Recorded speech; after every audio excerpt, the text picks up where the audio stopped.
Uh, Folks, happy Thursday. What is about to happen today has never happened before, at least as far as my memory serves me correct. And I think it just highlights how lucky I feel. So today in the lukewarm seat is our beloved Jillian.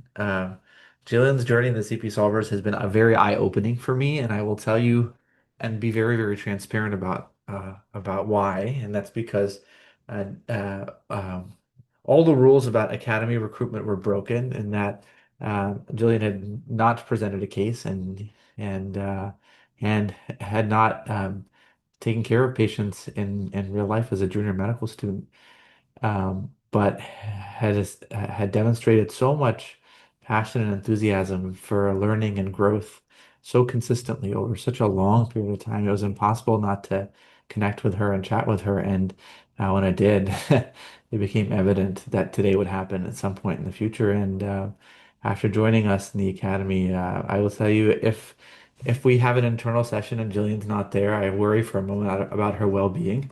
And and then I remind myself that, life happens.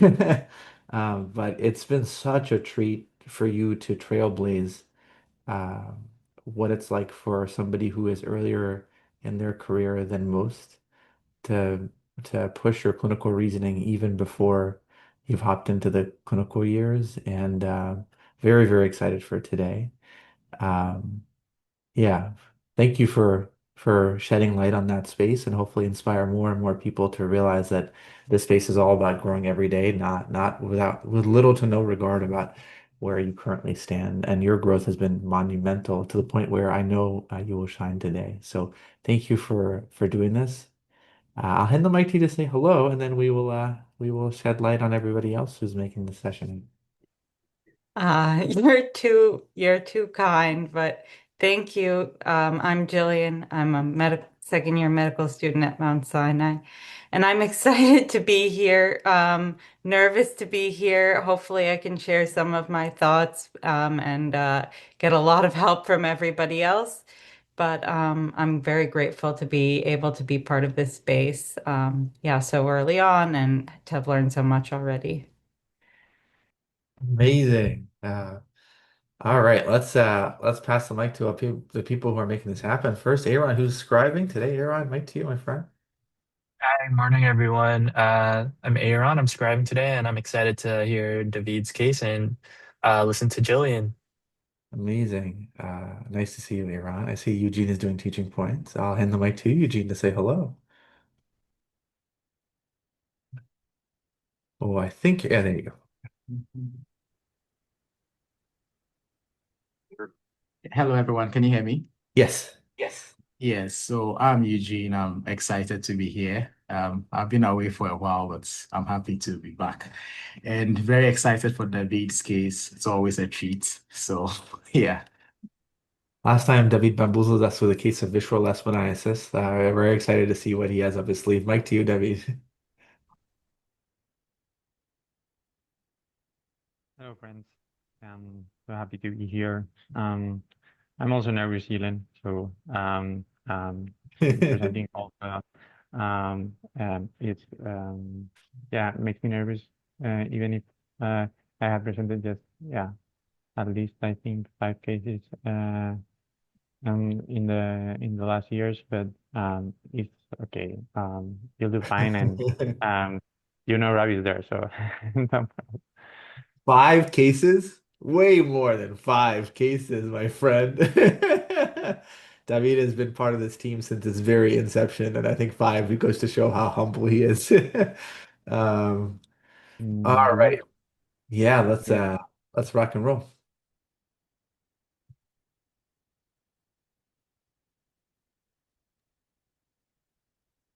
Okay, so this is a 69-year-old male who came uh, with complaining of malaise. Um, he also had some myalgias in the lower limbs, um, from the thigh to the calf in the last few weeks, and in the last 1 week or so, noticed a painless rash in both lower limbs. I thought that. And there's already three pieces of information, I think, in terms of the syndrome. Now the patient doesn't feel good. One, malaise. We know he has pain in his thighs to his calf, and we know he has a rash. I'm really curious, where is your mind inclined to start with when you're given these three pieces of information? Yeah, so I guess so I think the malaise is seems a bit non-specific. Mhm. So I guess I would be inclined to start with maybe I don't know, maybe the myalgias because that seems to be like the symptom that was going on first, and then like helpful to bring in the fact that there's also a new rash and that it also seems to be a systemic syndrome because he isn't feeling well. Um, Overall, like this presentation reminds me of like what you think of with a child with like a viral illness, like with like pain in their joints or in their muscles, and then also rash and not feeling well.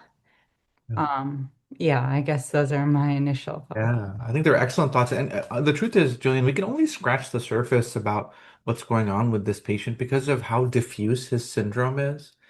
It's so much easier to get to the bottom of a problem when a patient says, "Here's my issue," and you look at it and you're like, "Oh, okay, I now know exactly where it is." We don't even know where this disease is. Um, but I think a helpful formulation, Jillian, is to ask yourself this question. What's your sense of how many people who have a rash have systemic symptoms along with that rash? Do you think that that's a common or relatively uncommon thing? Um, I guess in my experience in the real world, Yeah. as opposed to like reading, Yeah. it does seem like most people who have a rash are not having systemic symptoms. Like probably most commonly, I would think of like contact of some sort or some kind of like skin thing, primary skin problem. I completely agree with you. I think most of the time when a rash exists, it's an outside job from an exposure, leaving the patient with little or no deep visceral body symptoms, and often is actually asymmetric. And the very fact that we have a symmetric disease on the skin with systemic symptoms implies that the disease is coming from within and is coming from within with so much force that it is now rising to the surface. And so I, like you, cannot make any more progress on this case than to realize it's unusual, primarily because it seems to be an inside rather than an outside job, as evidenced by the systemic features and the symmetry, which are my two S's for red flags for a rash, systemic and symmetric. And unfortunately, Jillian, the other rule is the time course. Most of the time, when somebody is not feeling good, truth is, last week I had a little viral syndrome and I didn't feel good for a few days. When it lasts a few weeks, you're like, this is not going to go away. So we can't label an NOS viral process, even though, as you said, it's evocative of it, right? You know, a viral NOS syndrome. But when it lasts a few weeks, we really have to perk up and pay attention. So yeah, I don't think, like you said, concisely, we can't make much progress except to sit up and pay close, close attention because it seems to be an inside rash job and it seems to be not going away. All right, Debbie, thank you for that surface start. Let's see what you have next. Okay. So I'll give you a little bit of information. I'll start first with past medical history. Um, so yeah, this is a 69 year old male. He was uh he was fine. He didn't have any disease except for a urothelial bladder lesion that was uh, resected by transurethral resection last year in 2024. Um, he also received 15 sessions of BCG, um, bladder BCG, and he had he was fine until June of this year when he was admitted because anesthemia. He had an uncomplicated course, and he was revascularized. He had two stents in the right coronary. Um, in that admission, they noticed that he also had mild hypercholesterolemia. He didn't have hypertension or diabetes. Um, he was at the admission. He was on treatment with omeprazole, aspirin, prasugrel, all these for the recent semi, candesartan, and rosuvastatin. And um, he lived alone. He worked as a butcher until 2 days before, 2 years before.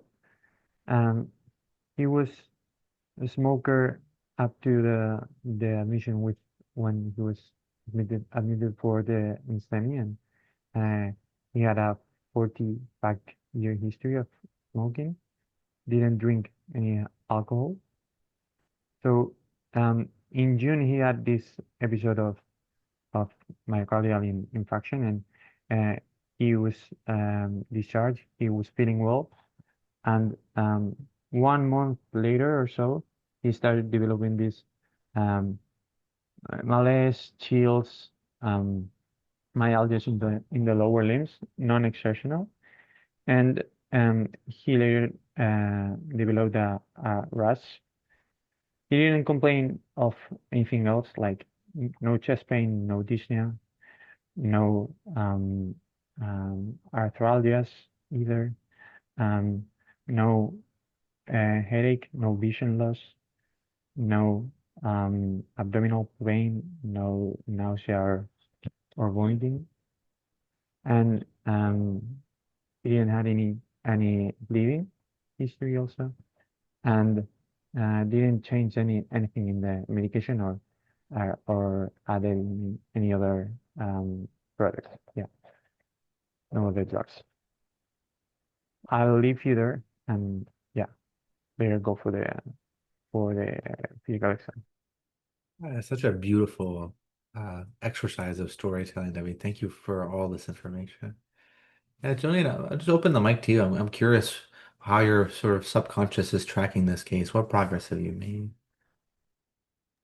Um, so I guess we have like a recent history of the MI and the Mhm. hospitalization, and I guess it could be that that's unrelated, or I'm trying to hypothesize how it could be related. So I guess I think about like whether he was put on new medications during that hospitalization and whether those new medications might have side effects, although I'm not so aware of the side effects of those like of the medications that he's on being associated with what we're seeing, but that could just be a knowledge gap. I guess um, I'm not I I'm not exactly sure how to incorporate the history of the urothelial bladder lesion. I don't know whether that means he's had some exposure, and whether that exposure might also be related to the current presentation. Um, yeah, and I guess I'm also tracking the fact that he's a butcher because that might be related to some other exposure that Good. yeah.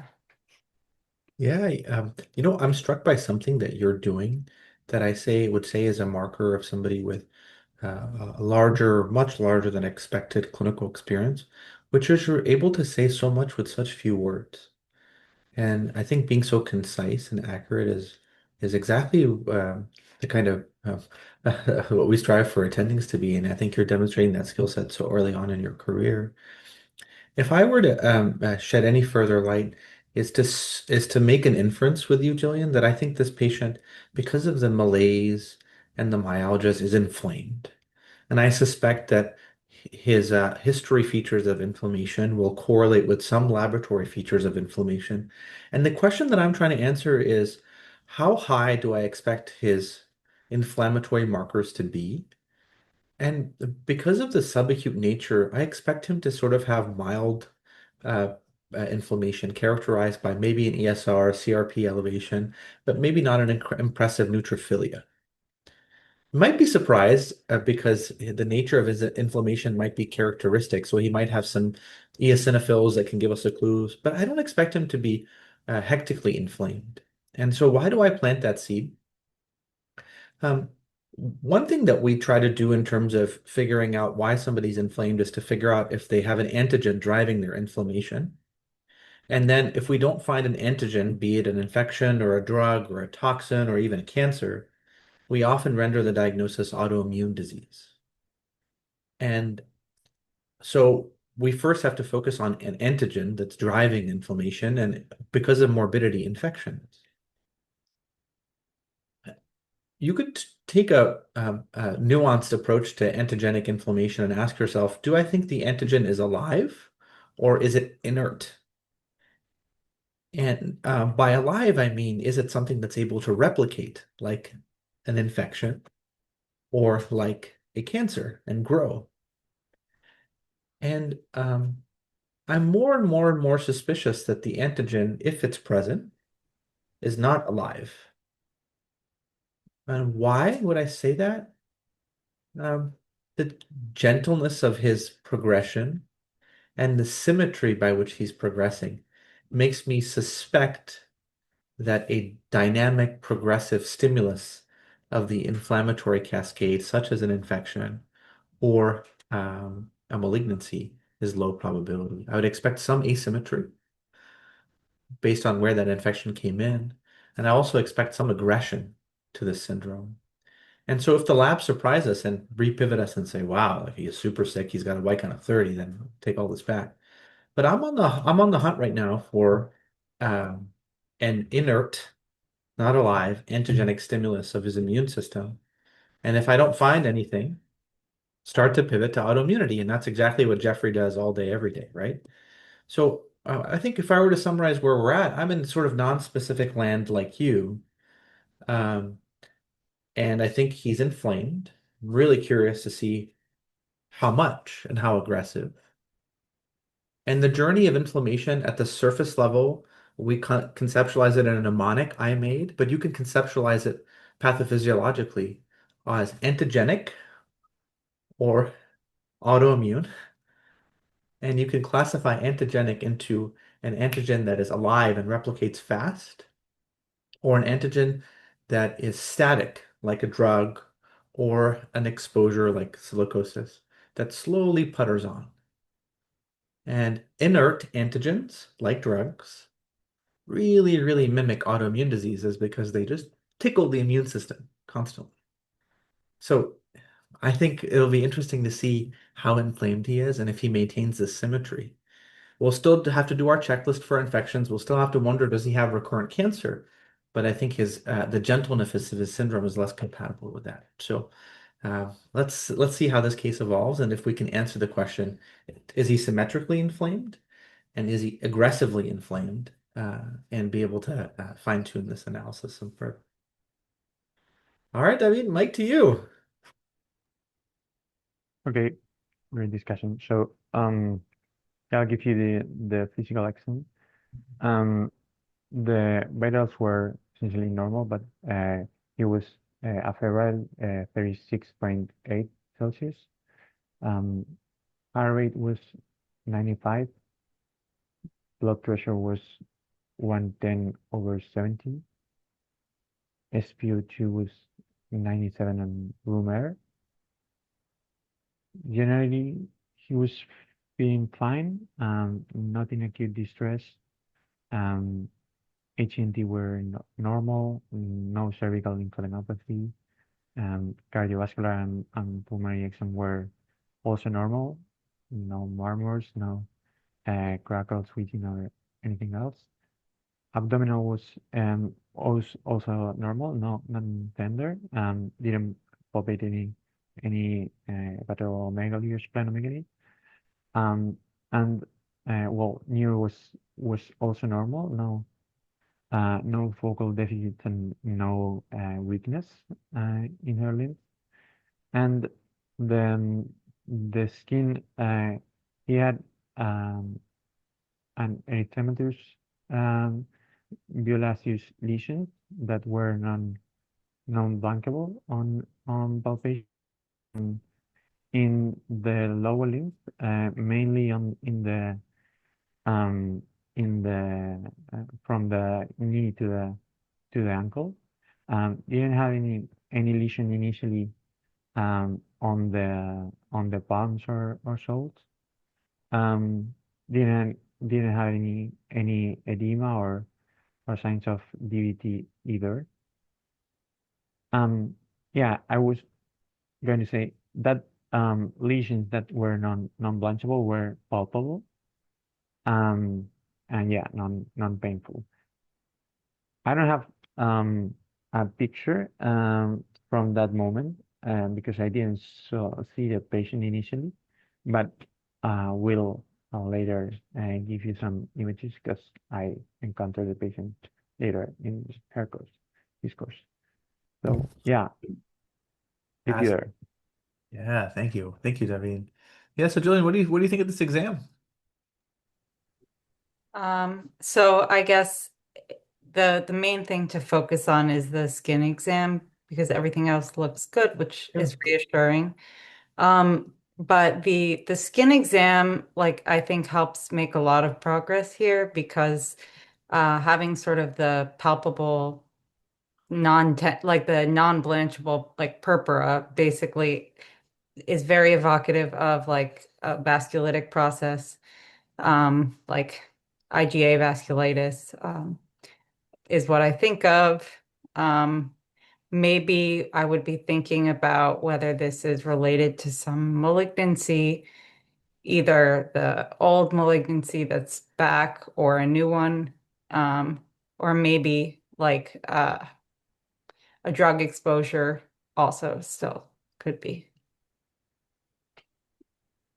Yeah, I think that's excellent. I mean, you translated this into a palpable purpura, and we got the palpable part for sure, as evidenced by David. What part made you? I'm just curious because you were spot on. What part made you translate it into purpura? I guess that it's like purple and non-blanching. Yeah, exactly. Yeah. So key just to emphasize that for folks who are learning the spaces. From what you're trying to distinguish is the rash that is red from vessel dilation and irritation. And if that's true, you can press on it and it goes away because you can compress a dilated vessel. What you prove by pressing on it and the rash not going away is the redness is extravasated from the blood vessel, i.e., the blood vessel has bled, which we translate into vasculitis. Um, can be some other things, but that's absolutely superb. So now we're trying to solve potentially a vasculitis problem. Um, and there are two questions to ask with vasculitis, just at a big picture level, Julian. And I'm curious what your take is on them. Is first, is this an isolated skin vasculitis or is it systemic vasculitis? And the second is, what vessel size is involved, a small, medium, or large? So what's your take on those two questions? Do you have a sense of this isolated skin versus systemic? And what level of vessel do you think might be involved here? So I guess I would think that maybe it has some systemic features because he's not feeling well and he also has myalgias. Agree. And then in terms of vessel size, I think this is more likely small, Yeah. because I think of like the Hinoch Schönlein purpura. Yes. That that reminds me of Right. the palpable purpura, and that's considered a small vessel vasculitis. But in terms of why it would be small for I think like the blood vessels in the skin like that are probably small blood vessels. I completely agree with you on both counts. I'm slightly open to the possibility that his coronary artery disease may also represent a manifestation of undiagnosed vasculitis, but that is such a far-fetched hypothesis by base rate because he's an older man who smokes and has hyperlipidemia. That's the only small open question mark that I have given the recency of his stenting and the development of another vascular syndrome. I'm only saying that to be thorough. I think the chances of that in real life are exceptionally low. Because that's just the other evidence of vessel involvement we have.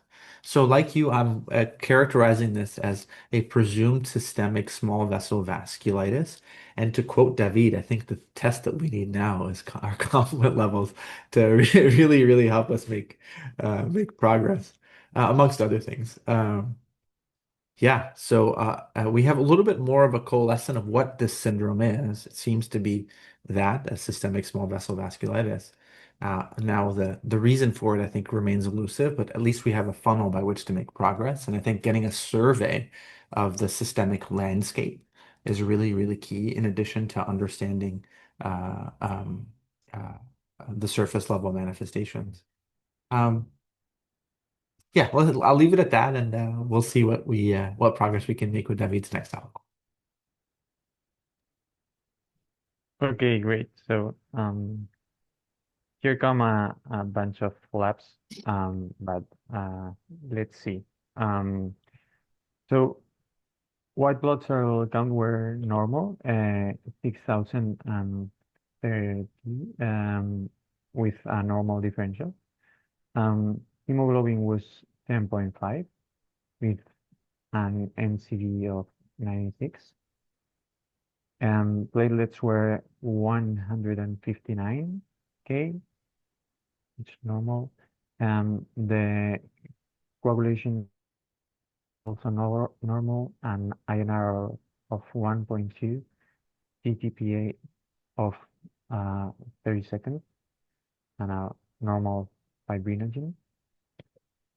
The BMP, the sodium was 136, potassium was 4, chloride, bicarbonate were normal. The creatinine was 0.9.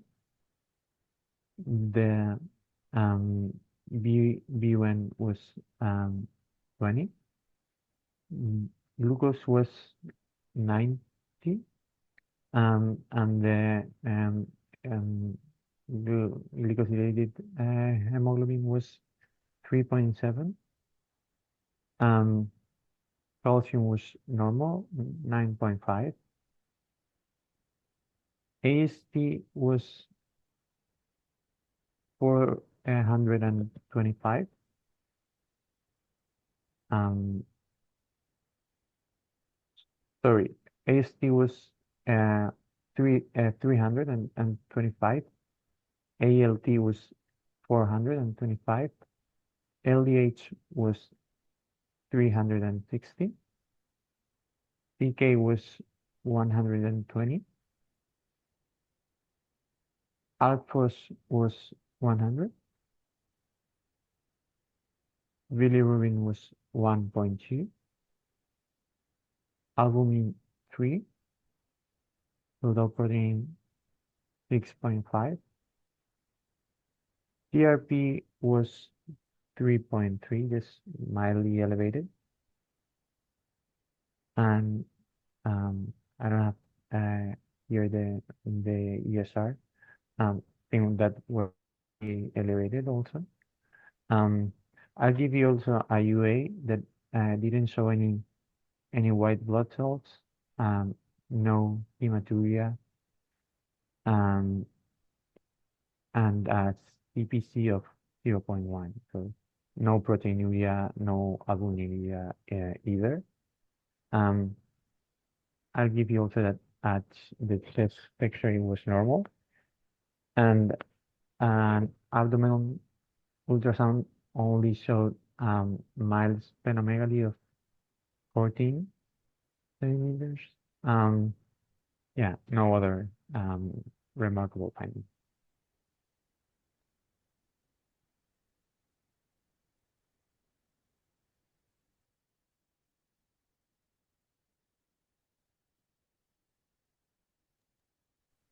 Ravi, I can't hear you. Oh, sorry, yeah, sorry. Yeah, I forgot to hit the unmute button. Sorry, my bad. Yeah, a lot of data here, Jillian. I'm curious, what are you incorporating into your problem statement here?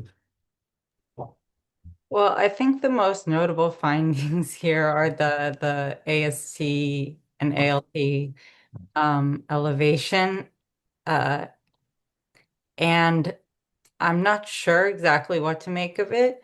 Mhm. Um, I guess there doesn't seem to be like the kidneys seem to be fine, which is good with like a vasculitis because like Yeah. often those are involved. And then I guess there's also a normocytic, like kind of a moderate, mild to moderate normocytic anemia. Um, I don't really know how to think about the liver enzyme elevations. The one thing that comes to mind is like the hepatitis Mhm. with cryoglobulinemia. But Right. I don't have like a way to think about the problem more broadly. I just sort of that was like an association that came to my head. Yeah, I'm surprised by the presence of liver enzyme elevations because if you're solving a vasculitis syndrome, the only overlap that is common enough to have as a reflex is exactly what you just mentioned, Jillian, which is hepatitis C associated cryoglobulinemic vasculitis. It can happen with other viruses, like hepatitis B has an association with polyarteritis nodosa as an example. But because that connection is so weak, I think you could just park your bus and say, let me get hepatitis C serologies and wait for them to come back. Or you could realize that this patient doesn't seem to be at markedly elevated risk for it based on his profile, though transfusion-associated disease can happen, though I don't know if he's ever received a transfusion.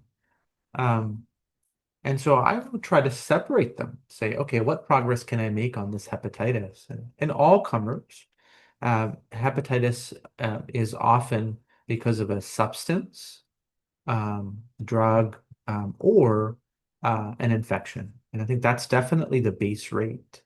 The assumption that we make when we're working up hepatitis is that the whole liver is leaking a little bit of enzymes. And I'd be curious to understand whether this patient, instead of having a diffuse hepatitis, has a focal hepatic lesion. And I say that because um, his spleen is taken up, and I'm curious if his liver is taken up, but the abdominal ultrasound didn't reveal that. So, what would I do now? I would ask myself, okay, don't think this is a focal liver lesion because the ultrasound doesn't show it, but maybe a CAT scan will help us realize that actually there's more subtle radiographic findings in the liver than we might not appreciate.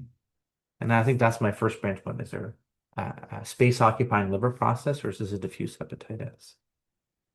A diffuse hepatitis is often from an exogenous antigenic stimulus, like a drug or an infection.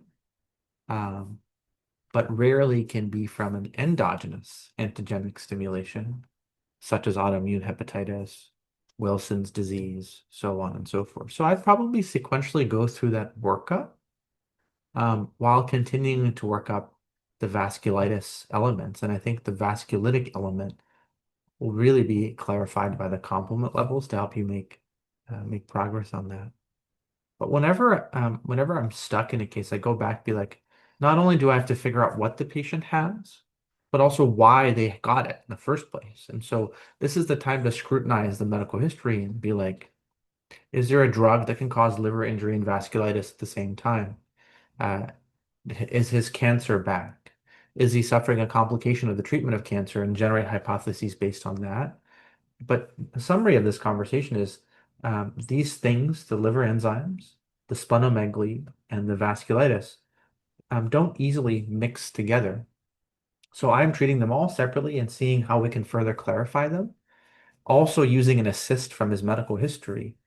And ultimately, what we'll tell is evolution over time. When you can't quite put things together, one reason may be that the disease needs to evolve for you to see it a little bit more clearly.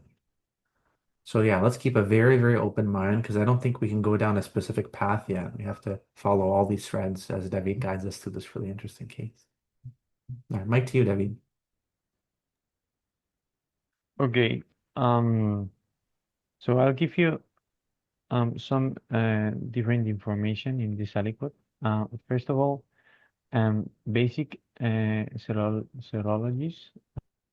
HIV uh, was negative. HCV was also negative. CMV IgG and IgM were negative. EBV IgG was positive, but IgM negative. Parvovirus B19 IgG was positive, IgM negative. HBV, the surface antigen was negative. The antibody was positive against the surface antigens. The core antibody was also positive. Viral load was negative. So going a little bit more into the rest of the labs, the iron profile was normal, like no iron deficiency. Ferritin was 800 and PSAT was 37. B12 and folate were also normal. And I tell you that this patient underwent a skin biopsy, but while that was cooking, um, he as there were mild CK elevation, this was the studying was withheld as Austin predicted, and the CK elevation solved pretty fine in 1 week or so, but the liver enzyme elevation persisted, and the LDH also persisted a little bit high. Autoglobin was low, like undetectable. The smear was normal. The cum test, direct and indirect, were positive. The cums were IgG positive and IgA positive and C3 and C4 negative. I'll tell you also that cryoagglutins were negative. And yeah, well, I'll give you also that the C3 and C4 in the serum were normal, and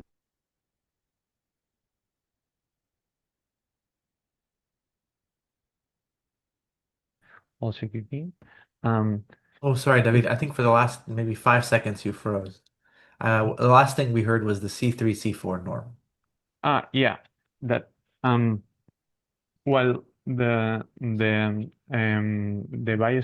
skin biopsy and the other autoimmunity labs were cooking. He developed like the skin lesions were improving on low dose prednisone, but he developed some necrotic ulcers in the digital region in the foot that I'll show you just for a moment. Can you see my screen? Hmm. Yeah. So Yes.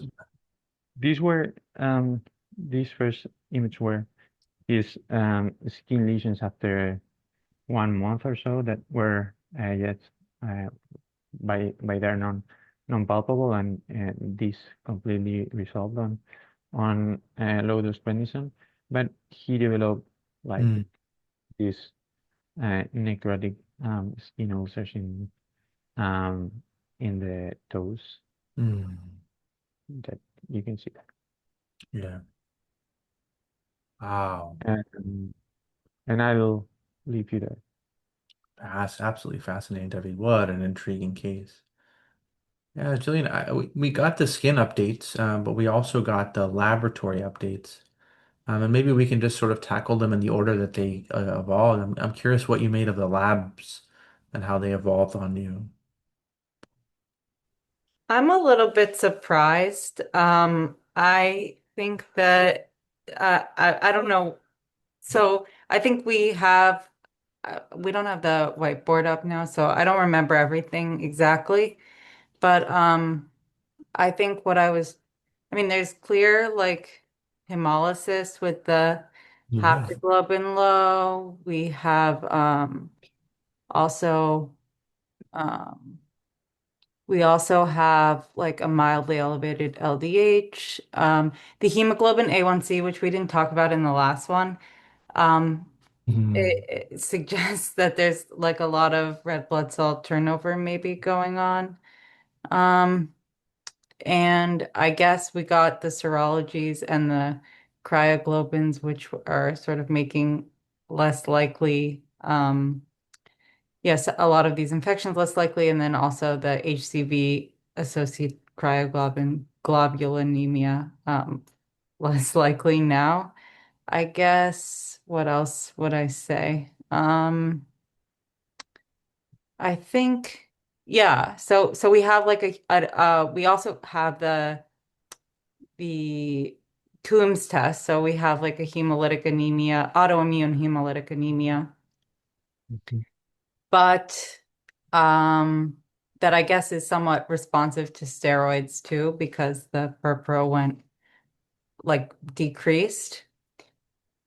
So I guess we have an autoimmune hemolytic anemia and now also these new like necrotic skin lesion on the toes and also some like signal for like liver inflammation or involvement. So I'm not sure how to incorporate all of those together, but those are, I guess, the main things that I'm tracking. Yeah, I think it's impossible to coalesce them together, at least to limits of my knowledge. Yeah, I think you go back to that moment, Jillian, when we were surprised by the liver enzyme abnormalities. And this case is such a powerful reminder whenever you're surprised by liver enzyme abnormalities to ask yourself, are they really from the liver? And we do a quick check for CK, and that doesn't seem to account for the degree of liver enzyme abnormalities. I think hemolysis snuck under our radar because the patient is anemic, and you kind of get dulled to anemia in older adults, but he doesn't really have a good reason to be anemic. And then, as you picked up on, we see that his hemoglobin A1C is very low, despite his glucose being normal. And so that suggests that the other aspect of A1C, not just the glucose, but red blood cells, are low, not the glucose. And we have definitive proof that he is hemolyzing with a haptoglobin and a persistent LDH. And I think there was a misattribution of the LDH to it coming from the liver. And we've proven the mechanism of the hemolysis he has, immune-mediated hemolysis. Um, I'm using the term immune-mediated hemolysis as opposed to autoimmune because autoimmune implies that your body is destroying it, where immune is you're open to an exogenous stimulus like a drug. And I think um, uh, prasugrel in itself, I don't know if it's implicated. So clopidogrel and prasugrel have a variety of immunological effects, so I would probably look up to see if they have been described to cause a hemolytic anemia. But that thread is clear. And it's so clear, Jillian, that I'm wondering if the patient does have any liver enzymes at all.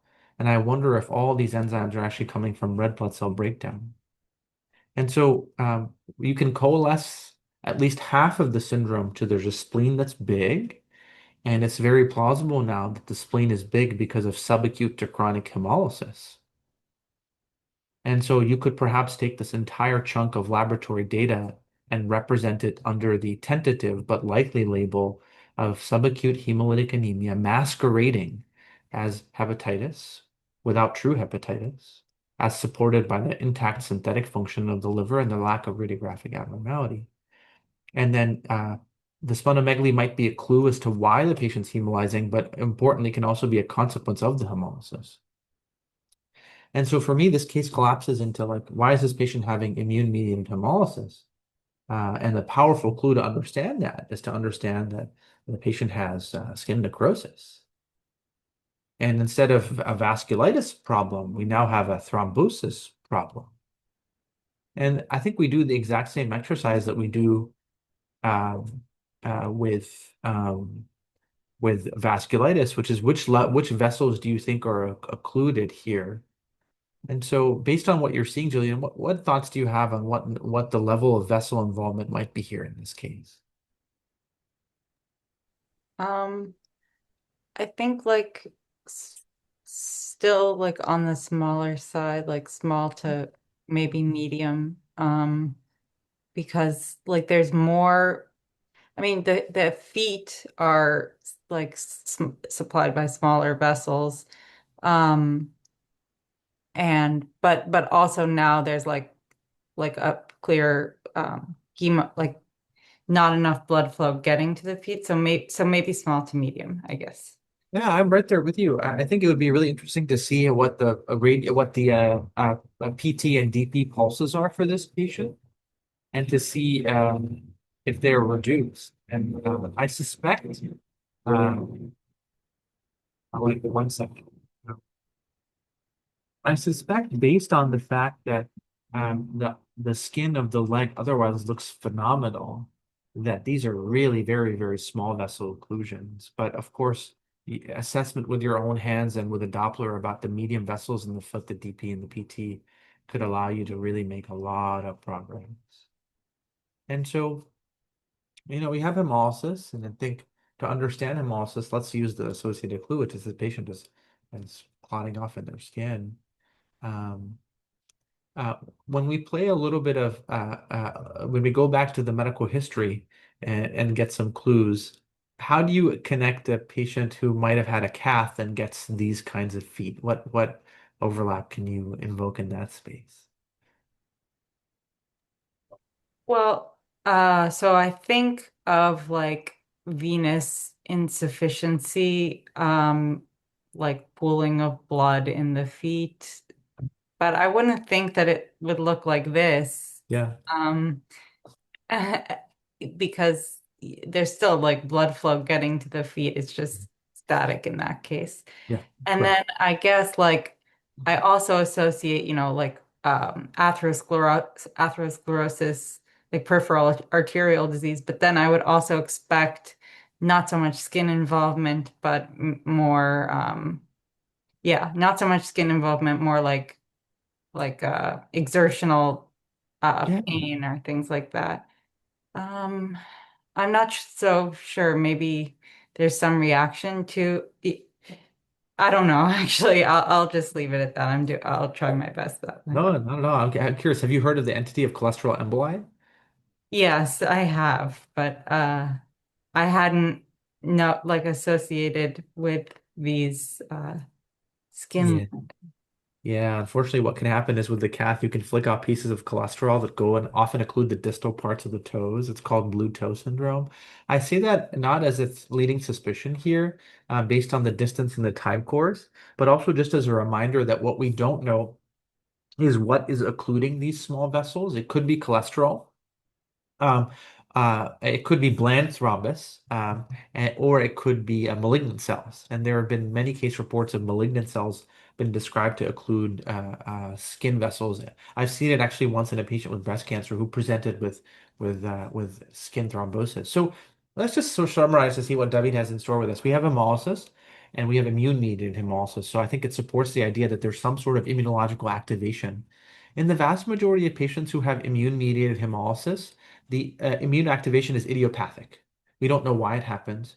But if you are going to find a secondary trigger for immune-mediated hemolysis, you'll find it in drugs, autoimmune diseases, and cancers. And I think I would scrutinize his drug list. And I think since he's had a urothelial lesion in the past, would consider imaging him in the abdomen and pelvis specifically to see if he has a focus of recurrent disease. In parallel, I think working him up for the being trying to understand what vessel is involved, I think is really, really key. And again, using his medical history. He's a smoker and he has skin thrombosis. Could he have what's called thromboangiitis obliterans? That's a diagnosis all the way at the end pathway that doesn't explain why he's hemolyzing. Um, so I think the skin biopsy specimen will be really helpful to help us understand what is in that skin.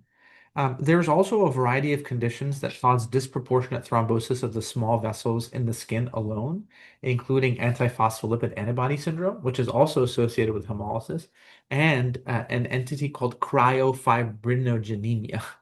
And I'm putting these out there not to say that in such a fast manner to illustrate to you that there are too many diagnoses I think that are still at play. The major progress we can try to make now is to understand, is there cancer here because of the immune-mediated hemolysis? And what level of vessel is involved in the thrombosis? And also be open to that thrombosis not being just clot, but being cancer cells, being cholesterol, or being just complexes of proteins such that would occur in cryofibrogenemia. So a lot of work left to be done in a very, very interesting and mind-boggling case. Let's see what you have next for us, Debbie. Okay, great. So I have a bunch of tests, but I'll try to summarize and give you all in this aliquot to make your hypothesis, Okay. and later we'll tell you what happened with the time course, which is I think one of the key things here. So first of all, TTE was normal. Just given that hypothesis of thrombi that also Leah mentioned in the chat. STEP and immunofixation and light change were normal. The skin biopsy showed small vessel vasculitis with fibrinoid necrosis with negative Ig and C3 deposits, like no IgG or IgA or C3, C4 deposits. Um, the the other autoimmune labs, ANA was positive 1 to 1,280 with some specificity. So anti-chromatin was positive, anti-SM Smith antibody was positive, anti-ribosome P was positive, anti-DS DNA was also positive. Regarding the well, I'll complete this. Anti beta 2 glycoprotein IgG was mildly positive, 24. IgM was negative. Anti-cardiolipin IgG was also mildly positive, 30, and IgM was negative. Lupus anticoagulant was negative.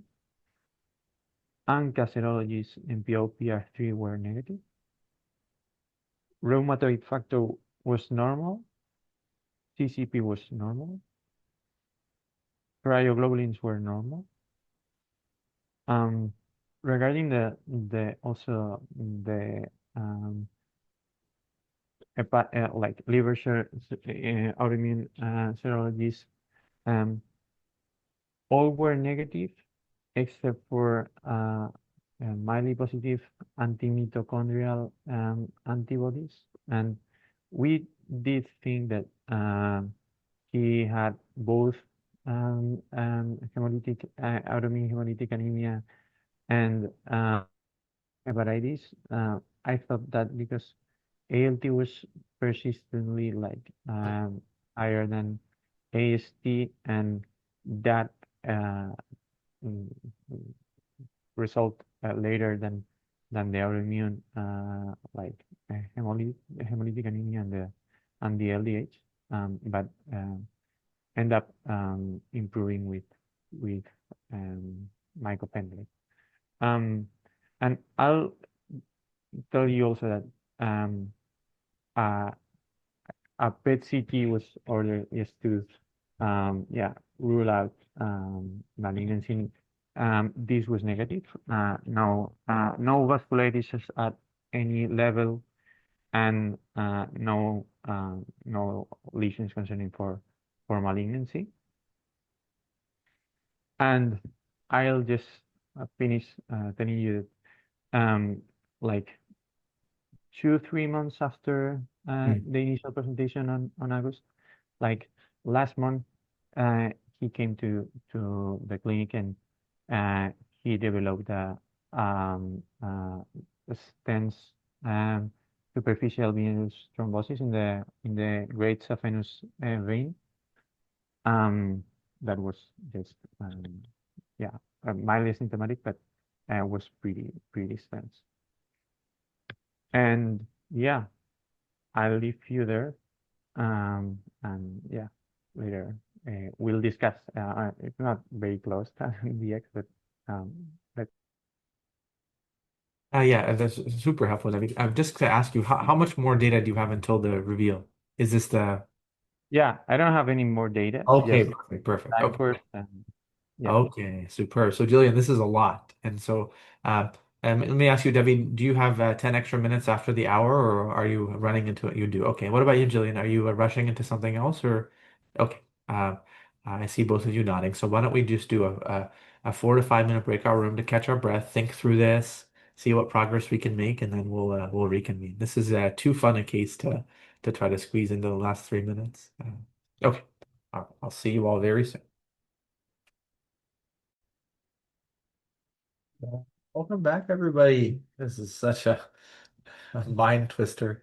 Jillian, I am amazed that this is the first ever discussion you've had. I will promise you, real life medicine is much more simple than the exercise you're doing now in most cases. But yeah, what was the conversation like in the breakout room? And I'm curious what questions you have left in addition to the progress you all made. Well, I think there are a lot of questions left, but we discussed so Rahul and um Mattia and others were discussing about how this patient is having some like Rahul was asking a lot about possible exposures like drugs, vaccines, other things that this person might be having Yeah. sort of a reaction to. We talked about a little bit about the different about whether the skin biopsy was um done before or after the steroids. We talked a little bit about like what it means that the purpura were improving with the steroids, but then there's now the thrombosis that like became worse or just didn't improve with the steroids. And then I guess we talked a bit about the antibodies, and whether this is lupus, like a lot of the or APLS plus lupus or just APLS. A lot of the antibodies are things that like are kind of specific for lupus, but the demographic is not like fitting very well. And a lot of the symptoms don't necessarily fit with a typical presentation of lupus. So I guess that's our conversation. Yeah. Yeah, I don't have a clear-cut answer to you, but I have some progress that I can share out loud. And it's taking me back to a patient experience that I had yesterday where a patient came in and said, "Gosh, doc, I was hit by a car. I was on a bike and the bike is just damaged totally. And I'm so sorry. I'll admit I wasn't wearing a helmet. And it was such a convincing story for like a low velocity motor vehicle accident." And I examined them and I didn't see a scar. I didn't see a scratch, not a cut, not anything. Not, and I was like, okay. And we talked, and then came the clue. Can I have please have a work note for today and tomorrow? And I was like, huh, sure, no problem. And my antenna was up, and then I overheard her um, on the phone with a friend, kind of saying, "Yeah, I got it," and kind of confirming the fact that I was completely and fully framed. And I think the antibodies here are exactly that. That there are so many of them are positive that it's like, man, this is a little sketchy. And I say that to go back to the original framework we talked about, John. I'm like, this person's inflamed. There's no doubt about that anymore. He's very inflamed. Is it autoimmune or is it antigenic? And the sheer amount of framing that David's like, hey, you know what, David's like, I'll give you an NA. I'll give you a dsDNA. I'll give you a ribosomal P. I'll give you whatever you want. It's too good. Way too good. In addition to the demographics that you mentioned, age and gender are just, ah. So For me, I'm locked into what is this antigen? And if you remember, Jillian, we had a scratch the surface about like, is it alive or is it inert? Examples of alive are infections and cancers. Examples of inert are mainly substances that are drugs. But just yesterday at UCSF Morning Report was a case of hip metallosis causing a granulomatous reaction. So you can have many inert objects that do this. What's the inert category or possibility here? Some of the medications. And so you probably cross-check to see, have these medications been described to do this and should I stop them? But if I were to make an educated guess with the limits of my current knowledge, it's that this syndrome progressed to be really aggressive. And its aggressive nature has me wondering about an antigen that is alive. Remember that initial branch point of alive? Like, So what's the evidence for aggression? It's the skin necrosis. The fact that his skin is really, really not feeling it. I'm leaning that way. But the counter argument to an aggressive antigen is most of the time when you're looking for an antigen that is alive, it's very easy to find.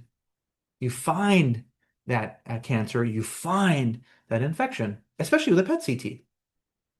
But here's the sobering story. NMDA receptor encephalitis is now famous. And the story is a patient comes in with hectic neurological syndrome. Looks all in the world like the patient has a antigen that is triggering this immune response that is alive and well and propagating because of how sick the patient gets very quickly. And you look all in the world and you don't find it. And that's because there's a tiny ovarian teratoma that sometimes you need to do an empiric surgery for to remove. So it's a sobering story about how even an antigen that is alive can actually induce such a vigorous inflammatory response to it that you can't find out where this pesky antigen is. So if we're going back to that very simplistic framework of the antigen is dead, it's inert, it's not active, to it's alive and robust, you can see a category of things that live in between where you have an antigen that is alive, but that is alive and hiding. And ovarian teratoma causing NMDA receptor encephalitis is the now like world famous. We may not have heard of it, but you will, because it sort of opened up a land of neuroimmunology and essentially sort of a game-changing diagnosis. This patient feels like that. Feels like his body is just like failing. He's hemolyzing. He's clotting. But we can't find this antigen. And for me, he has one piece in his medical history that is so characteristic of an antigen that sneaks, which is BCG. So BCG installation for his treatment, there's so much data out there about how BCG syndrome, just like tuberculosis, it's really hard to find the bug and it can be really evasive. So what would I do in real life, Jillian? I would look at his med list and have a good conversation with my most trusted pharmacist about any of these medications that can do it. That's the inert category. The alive category, is he hiding a cancer somewhere? Or is it BCG? And I think the liver, David told us that the liver enzymes still picked up. So do we go and biopsy the liver or MRI the liver or review the liver? Or in the case of BCG, you have two options. You can empirically treat it as a last resort, just like we do with TB, where you're like, I can't find this bug. I'm going to empirically treat TB and hopefully the patient gets better. And the other place that you can find granulomatous infections like BCG is to do a bone marrow. So what am I tossing around? Meds, marrow, liver, hypotheses primarily, I think, BCG induced antibody craze. But this case is a very, very, very difficult one. And so let's learn from how David and his team unpack this case, because no matter what we say, we'll have something to learn for sure. All right, Mike, to you, David. Yeah, so yeah, thank you so much for the discussion. Learned a lot, and I don't have a clear answer for this for the moment. Because truth is, even we could think this is like yeah, autoantibody grace. The pattern of serologic autoimmune is pretty consistent with lupus.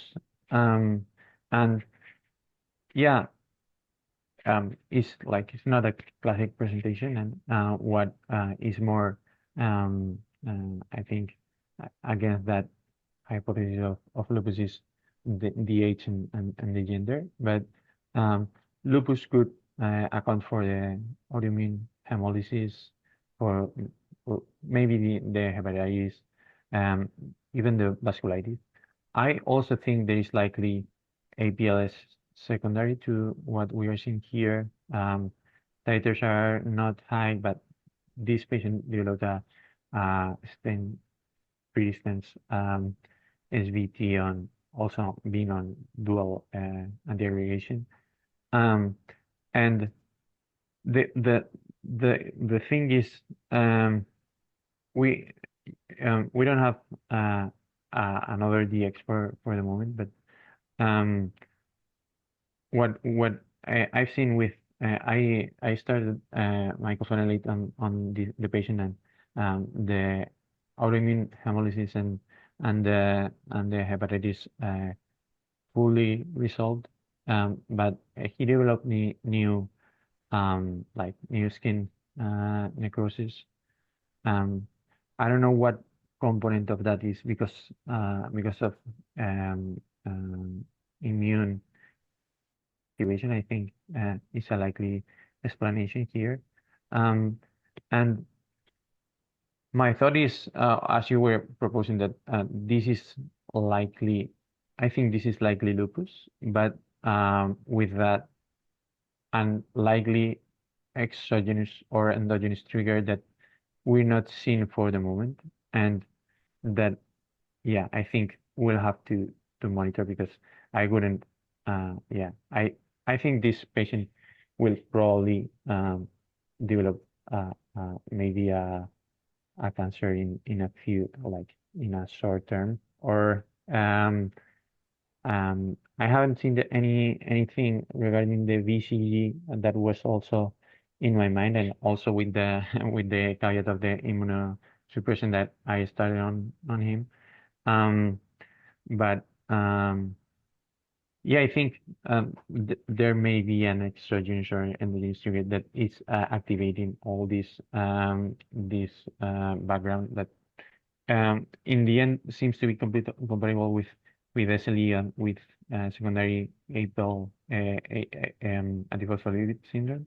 But yeah, the PET didn't show any activity. I also sent a VEXAS study just to exclude that, and the genetic testing for VEXAS was negative. Didn't have any microcytosis or cytopenias either. But yeah, I think this will appear at some time as maybe another disease, but we'll have to monitor. Yeah. Ravi, we can't see you. Again, sorry, I forgot to unmute again. Jillian, I'm curious if you have any thoughts or reflections on David's reflections there. Well, it's humbling to know that, like, still, even with this massive workup, and I'm sure a lot of really smart people working on this, it's still not exactly clear what's going on, or there's not full agreement. Um, and I thought the BCG related uh,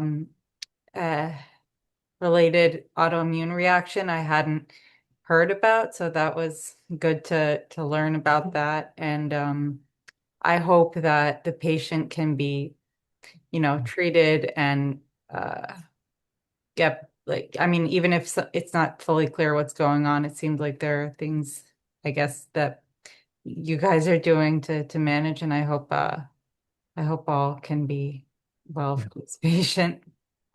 Yeah, and I think from your perspective, I think to discuss this case with the equanimity that you discussed and the clarity that you discussed is well, it doesn't get much harder than this, honestly. So that's the good news for you, Julian. This will be the probably maybe the hardest case in the category of the hardest cases you have to reflect on.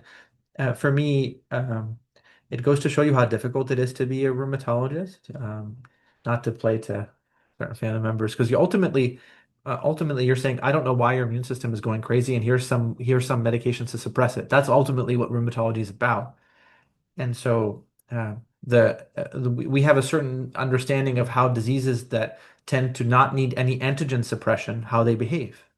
And their behavior it also has a bell curve, right? It's not just that every person with lupus is a 25-year-old woman with glomerulonephritis, right? The spectrum, and the more and more standard deviations out you are from the classic presentation, the more hesitancy there will be to call it as such, but it doesn't mean that it's not there.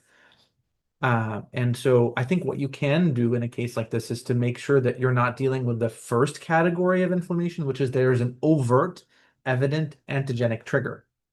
And so what David is saying, hey, I think there's enough data to call this lupus.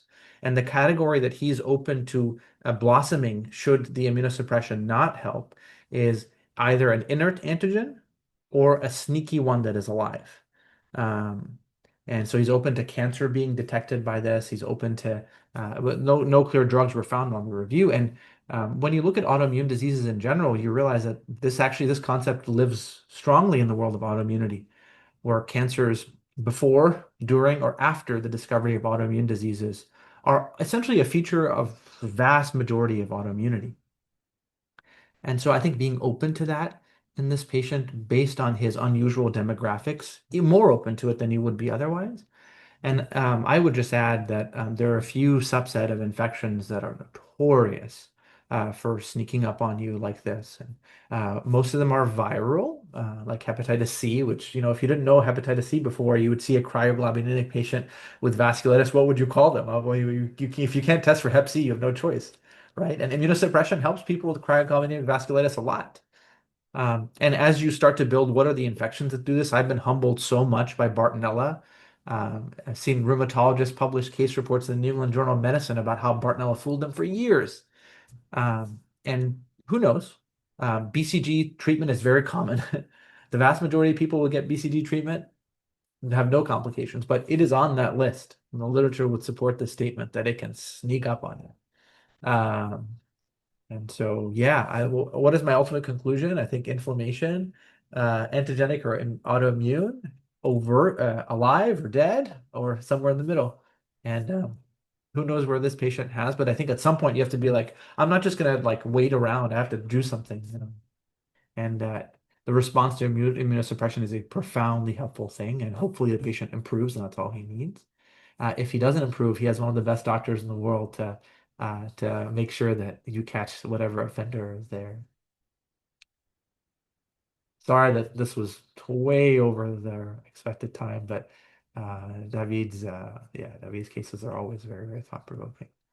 Yeah, any reflections from you, David, David and Jillian, before we hand the mic to Eugene to reemphasize maybe one or two teaching pearls, Eugene, given the tardiness of our reflection.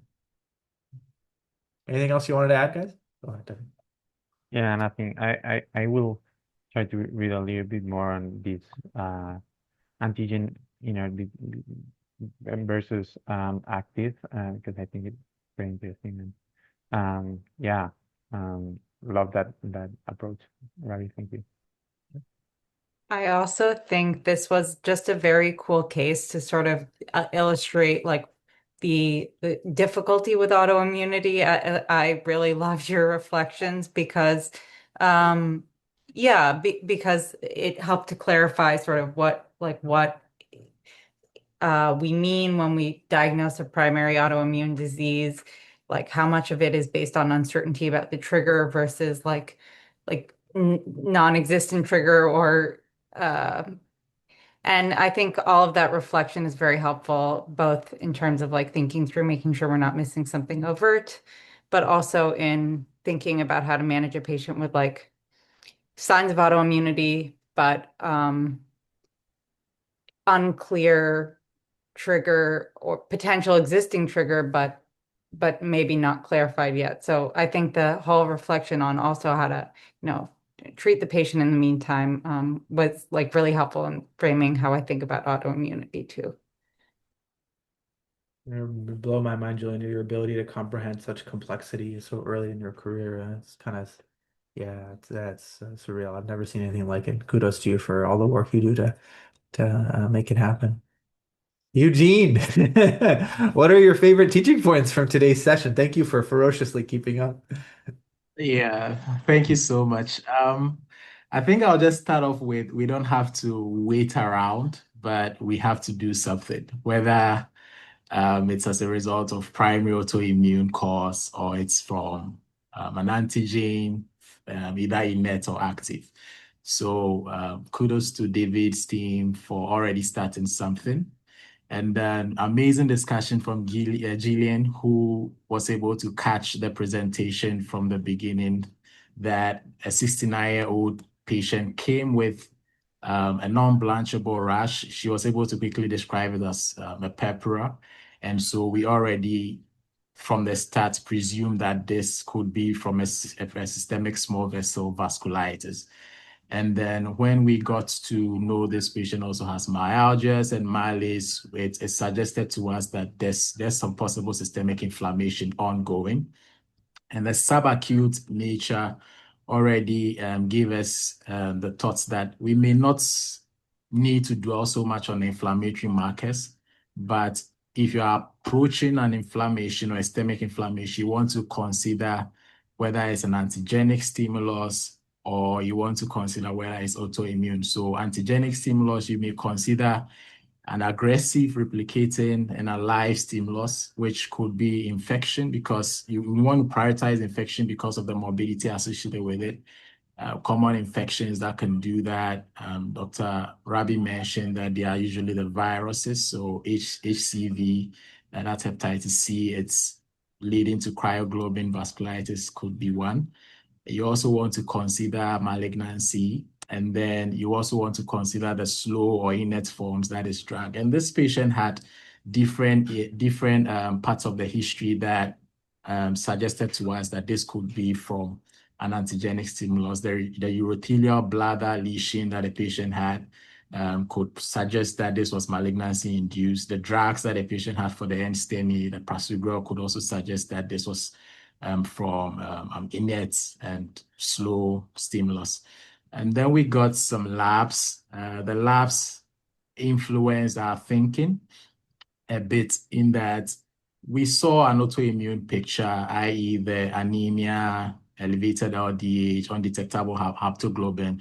And then we also saw elevated enzymes. But one thing I want to point out is that elevated enzymes with a normal CK, you want to think through elevated, through a true liver injury. So then you want to now have the liver injury schema where you're thinking about, is it from an exogenous cause or is it from an endogenous cause? So exogenous causes can be from drugs, infection, endogenous from autoimmune. So still two things were at play, the autoimmune cause or exogenous causes. We ruled out majority of the exogenous causes, and we had the autoimmune picture of lupus because most of the antigens came back positive. But our worry is still that why is a 69-year-old patient presenting with lupus at this time? So I think in previous discussions, Jeffrey has made us understand that we shouldn't point so much on the age and the gender. And also today has taught us that this could be late onset. Yeah, we are still not dwelling so much on that because what if it is from the external stimulus? That's the aggressive exogenous stimulus. So we are not going to wait around. We've started immunosuppression in this particular case. But for me, I think it could also be that the external stimulus just triggered this patient's already primary autoimmune cause, and we're having a flare of this lupus. So that's where I would end with this teaching point for all. Thank you. I don't know how you guys do it. Are able to capture such complexity with so much clarity. Eugene, you said nothing that was inaccurate about such a complicated case and summarized it so crisply. It's as if you're a sponge. So that was amazing. Aaron, amazing scribing skills, keeping up with so much data. And thanks to everyone involved. This is a real treatment. excited to see some of you later this week.